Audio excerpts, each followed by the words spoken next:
வண்டி சாவி எங்க? நீ எங்க வச்சியோ போய் பாரு, எனக்கு தெரியாது. ஏன் இப்படி ராகுல் கிட்ட கோச்சுக்கிற? ஏன் அவன்கிட்ட சண்டை போட்டுட்டே இருக்க? அது ஒரு சின்ன சண்டைமா காலையிலேருந்து. இப்பதான் அவன் வளையல தொலைச்சிட்டு அதுல இருந்து வெளியே வந்தான். கடை பிரச்சனை வேற போயிட்டு இருக்கு. ஏமா சண்டை போடுற? விடுமா, நான் பேசிக்கிறேன். ஓகேம்மா, டைம் ஆகுது, நான் போயிட்டு வரேன்.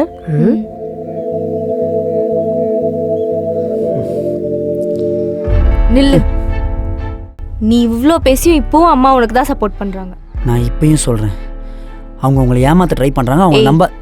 டீ கடைக்கு தானே போகணும், முட்டு போ.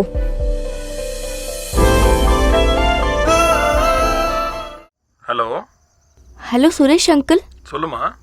ராகுல் ஏதோ கடை பிரச்சனை பண்றாங்கன்னு சொன்னா. ஆமாம்மா, அதான் நான் நேற்றே ராகுல்கிட்ட சொல்லியிருந்தேனே. என்ன ஆச்சு? ஏன் பிரச்சனை பண்றாங்க? நம்ம தான் முன்னாடியே கரெக்டாக டோக்கன் அட்வான்ஸ்லாம் கொடுத்துட்டோமே.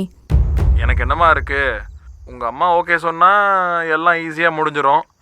எல்லாம் உங்கள் அம்மா கையில் தாம்மா இருக்கு. அவங்க என்ன பண்ணாங்க? அதான் ஆல்ரெடி ராகுல்கிட்ட எல்லாமே சொல்லிட்டேனேம்மா. உங்ககிட்ட எதுவும் சொல்லி அவன். இல்லையே அங்கிள், அவன் என்கிட்ட எதுவும் சொல்லலையே. ஆக்சுவலாக அந்த வலையில் எடுத்து வச்சுட்டு உங்ககிட்ட பிரச்சனை பண்ணதே உங்கள் அம்மா தாம்மா.